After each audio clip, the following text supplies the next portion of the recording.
Gummies, donuts. So let's bring in Gigi Graciet, who has all the details. Gigi.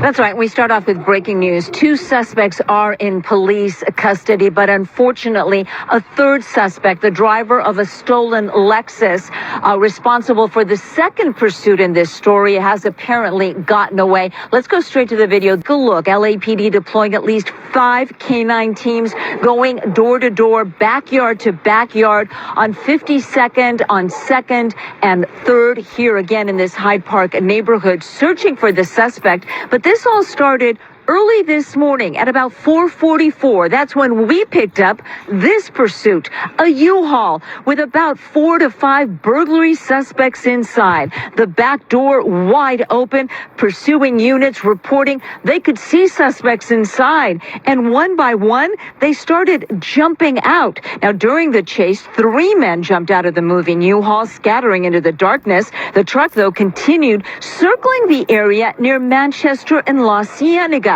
We saw him drive through Randy's Donuts at one point, and then suddenly he came back. The U-Haul stopping, 2 suspects bailing out of the truck and jumping into a waiting black Lexus that turns out was stolen. Now, police believe the driver of the U-Haul or his passenger, both burglary suspects now in custody, phoned a friend to pick them up. Now, moments later, as that Lexus took off, it actually rammed an LAPD SUV.